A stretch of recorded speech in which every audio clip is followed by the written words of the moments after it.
Second time fail हो गया हूँ दादा. दादा येत आहे उद्या, खूप रडू येते, फेस नाही करू शकत आहे दादा, खूप एन्झायटी होते आणि करिअरची वाट लागली आहे. सेकंड टाइम फेल झाला आहे, करिअरची कशी वाट लागली? अरे मी माझ्या लाईफमध्ये 8 ते 9 वर्ष काय करत होतो मलाच कळत नव्हतं. 8-9 वर्ष गेली ना, कुठे करिअरची वाट लागली? करिअर अलाईन झालंच ना. प्रयत्न करत राहायचे. वेळ ही आपली आहे. आपण वेळेला किंमत दिली ना, तर ती वेळ वाया नाही जात. लक्षात ठेव.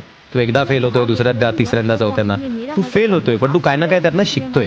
तू प्रयत्न करतोय. कारण आपण जे फेलियर आहे ना आपलं, ते आपल्याला शिकवतं, आपल्याला अजून जास्त प्रो बनवतं.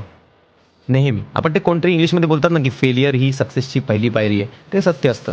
आपण तू जितका फेल होशील ना, तितका तू प्रो होत जातोयस तुझ्या लाईफमध्ये. हे तुला कळत नकळत तुला कळेल, जेव्हा तू सक्सेसफुल होशील. प्रयत्न करत राहा. आज ना उद्या तुझं सक्सेस 100% होणार. ठीक आहे. आणि काही वाट लागत नाही करिअरची, कुठे जात नाही भावा. देव बाप्पा एक दरवाजा बंद करतो तर दुसरे 2 दरवाजे ओपन करतो. फक्त ते दरवाजे कुठले ते ओळखायचे आपल्याला आहेत. आणि तुला असं वाटतंय दरवाजा बंद होतोय, पण तसं नसतं. नवीन दरवाजे ओपन होत आहेत, आहे की नाही? पॉझिटिव्ह राहा, कायम पॉझिटिव्ह राहा. जितका तू पॉझिटिव्ह राहणार ना, तितकं तुला तुझं रान मोकळं दिसेल. जितकी आपण माइंडसेट पॉझिटिव्ह ठेवतो ना, तितकं आपल्याला आपले मार्ग मोकळे दिसतात. जितका तू निगेटिव्ह असेल ना, तितके ते मार्ग अंधुक होतात. नेहमी पॉझिटिव्ह व्हायचं, प्रत्येक गोष्टीत सुद्धा.